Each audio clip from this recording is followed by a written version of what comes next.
अस्सलाम वालेकुम व्यूअर्स, कैसे हैं आप लोग। मैं आज आपके लिए बहुत इन्फॉर्मेटिव वीडियो लेके आई हूँ कि आपने उम्रे के लिए जो पहला स्टेप है यानी कि मिकात, उस पे आपने क्या करना है। लेकिन सबसे पहले आपने चैनल को लाइक और सब्सक्राइब करना है ताकि आपके लिए मज़ीद इन्फॉर्मेटिव वीडियोस बनाई जा सकें। और सबसे पहला पॉइंट ये आता है कि अगर आपने मिकात पॉइंट पे अपने नेल्स कट करने होते हैं, शावर लेना है, वज़ू करना है। और अगर आप अपनी कंट्री से डायरेक्ट उम्रे के लिए जा रहे हैं तो फिर आप अपनी कंट्री से सब कुछ करके आ सकते हैं। आप अपनी कंट्री से एहराम पहन के आ सकते हैं। और जो लोग वहाँ पर पहले पहुँच जाते हैं मक्के में और वहाँ से उन्होंने एहराम पहनना है मिकात पॉइंट पे जाके, तो बस फिर वो डायरेक्ट जाएंगे और एहराम पहन लेंगे अपना वहाँ पर। मर्द के लिए एहराम वही दो सफ़ेद चादरों के पीसेस हैं जिनको वो पहनेंगे। और औरतों के एहराम में ये है कि वो कोई भी नीचे कपड़े पहन के, तो ऊपर अबाया होगा और उनके बाल पूरे कवर होने चाहिए। बालों के लिए स्कार्फ के नीचे भी अंदर भी एक टोपी होती है, वो पहन लिए जाएं तो बाल बिल्कुल भी नज़र नहीं आते, क्योंकि एहराम की हालत में आपका कोई बाल टूटना नहीं चाहिए, चाहे मर्द हो चाहे औरत हो। और एहराम की हालत में आपको काफ़ी केयर करनी पड़ती है आपकी कोई चीज़ टूटे नहीं। और आप अगर फ़ीमेल हैं तो आप कोई गोल्ड चेन, चूड़ियाँ, कड़े ऐसी कोई चीज़ ना पहने, ईज़ी रखें ख़ुद को। क्योंकि जब आप तवाफ़ कर रहे होते हैं तो आप उधर इतना ज़्यादा रश होता है कि आप एक दूसरे से टकरार होते हैं, तो ऐसी चीज़ें ना आपने पहनी हो जो आपको लगे, ना दूसरे को चुभें। और कंफर्टेबल बिल्कुल हवादार चप्पल पहने।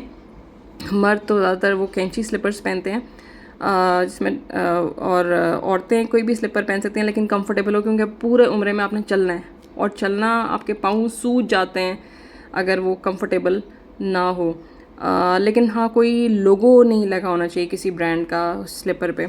और आपने एक लाइट वेट क्रॉस बॉडी या शोल्डर बैग या फिर तनियों वाला बैग रखना है अपने साथ, जिसमें आप अपने साथ मोबाइल, पासपोर्ट या कोई खाने पीने की कोई चॉकलेट या कोई छोटी मोटी चीज़ रख सकें एनर्जी के लिए, क्योंकि आपको उम्रे में चलना बहुत है।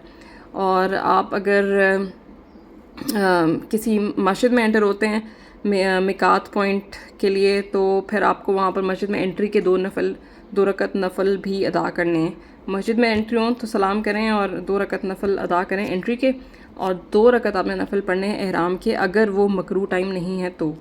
और फिर आपने वहाँ से उसके बाद तैयार होने के बाद अपने उम्रे की नीयत कर लेनी है। और उम्रे की नीयत ये है, लेकिन अगर आपको लगता है कि आपको ये याद नहीं हो पाएगी तो कोई मसला नहीं है, आप इसे उर्दू में पढ़ सकते हैं कि ए अल्लाह, मैंने उम्रे का इरादा किया, इसको मेरे लिए आसान फरमा दे और इसे मेरे से कबूल फरमा। तो ये बहुत आसान सी जो है ना नीयत है, इसको याद किया जा सकता है आराम से। और उम्रे की नीयत करने के बाद आपने तलबिया पढ़ना है। तलबिया आपने तब तक पढ़ना है जब तक आपको मस्जिद हराम यानी कि खाना काबा में आपकी नज़र नहीं पड़ जाती, तब तक आपने तलबिया पढ़ता रहना है।